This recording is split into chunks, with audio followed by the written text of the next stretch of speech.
Viidiyoo ilaalaa jirtan kun diraamaa yookaas piraankii osoo hin taane lammiilee keenya Oromoo dabalatee lammiilee Itoophiyaa shamarran mana hidhaa Saawudii Arabiyaa keessatti badii tokko malee gidiraan hamaa irra ga'ee bakka lixan wallaalanii yeroo isaan iyyanii caraananii fi akka isaan ta'an kan agarsiisudha. Kanaan wal qabatee wantoota tokko kan hin dubbadhu ta'a. Akkasumas yaada hidhamtoota kanaa tokko isiniif nan dhiyeessa haga xumuraatti na faana ta'a isiniin jedha. Akkanumallee lammiilee keessan waan ta'eef sheer gochuudhaan ija addunyaatti dararaa nurra gahaa jiru kana agarsiisaan isiniin jedha. Amma kallattumaan gara viidiyoo har'aaf qabadhee dhufeetti sin dabarsa.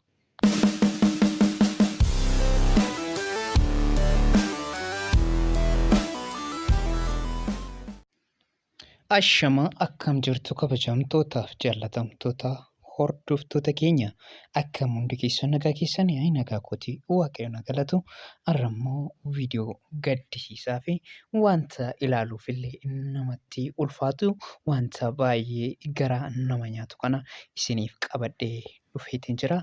Egaan shamarran keenya of jijjiiruu fi jireenya maatii isaanii geeddaruuf jecha biyya Saawud Arabiyaa deemanii garuu carraan isaan mudate akkuma viidiyoo kanarraa agartanii mirgi namoomaa isaanii sarbame lafa asfaaltii gogaarraa halkanii guyyaa achirra ciisuu fi beelaan darramuutu isaan mudate jira.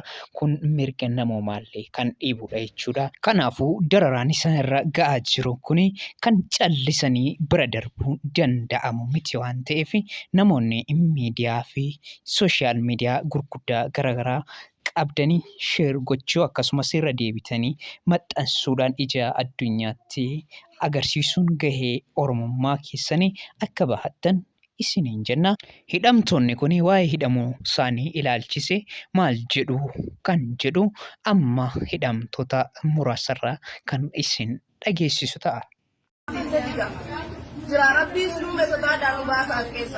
Lammiin Itoophiyaa Amaariffaa haasoftu kan mana hidhaa kana keessa jirtus akkana jetteetti. እኛ እየተሰቃየን ያለነው 4 ወራችን ነው ከታሰርን ከድንበር ጀምረን ካጎ ጀምረን የመጣነው ግማሽ ካልጋር ግማሽ ካራጎ ነው የመጣነው እና እየተሰቃየን ያለነው ረሃብም ልንሞት ነው በዛ ላይ ደግሞ ሙቀት ልንሞት ነው በፈጠራችሁ ዜጎቻችሁን አይደለም እንዴ በፈጠራችሁ እርዱን እኛ ወደ ሀገራችን ነው መግባት የምንፈልገው እርጉዞች አለን እየተሰቃየን ነው ልጆች የሚወለዱ አሉ እየተሰቃዩ ነው በፈጠራችሁ እርዱን አላህን በእስላም የሆነ በአላህ ክርስቲያን የሚሆነ በእግዚአብሔር ይዘናቸዋል እንደ እርዱን Shamarran kun erga hidhamanii ji'a 4 kan guutan yoo ta'u shamarran kana keessa haati ulfaa fi kan ijoollee qabdullee ni jirti jedhu.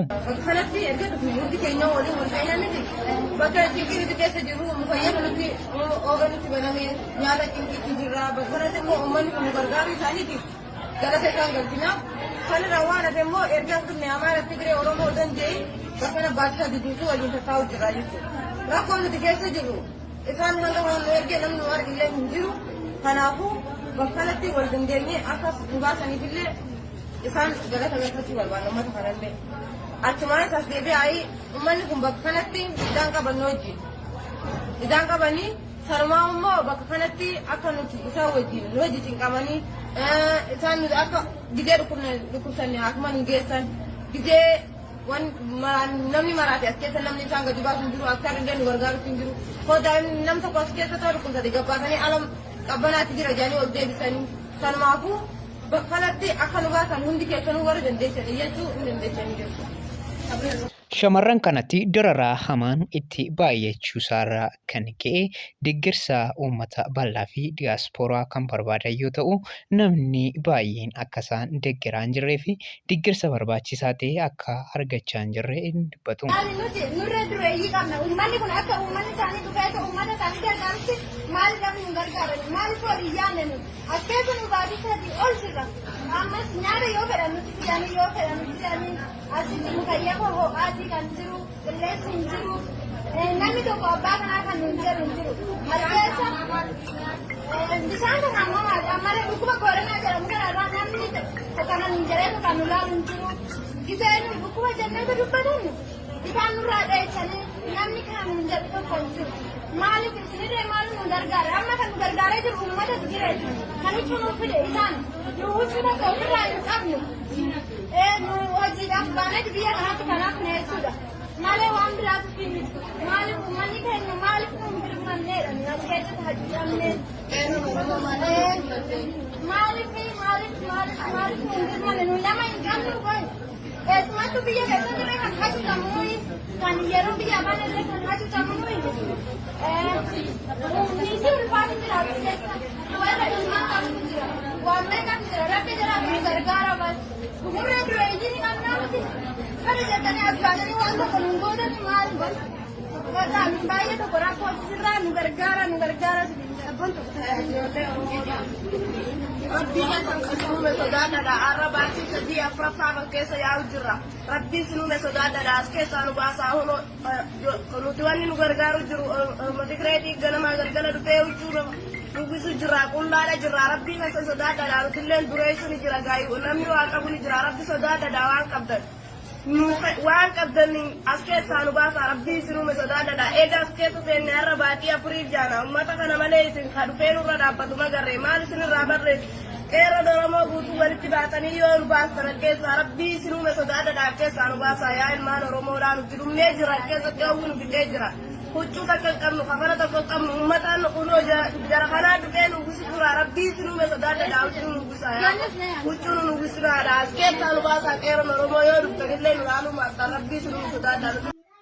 Utuu lammiileen keenya haala ulfaataa fi rakkisaa akkanaa keessa jiranii qondaalli mootummaadha. Biyya Saudi Arabiyaa keessatti erga Dr. Abiy aangoo qabatee kabajaa arganne jechuudhaan soba guddaa sobuunsaa kan beekamudha. Haa ta'u malee dhugaan jirtu sanaaf faallaa isaati. Mootummaan akkanatti lammiilee isaarraa dugda galagalfatuyyuu lammiileen immoo isa kana yaaddanii itti barmachuuf qabdu. Egaan akkuma viidiyoorraa arginu kana dararaan isaan irra gahaa jiru baay'ee hammaataaf suukanneessaadha.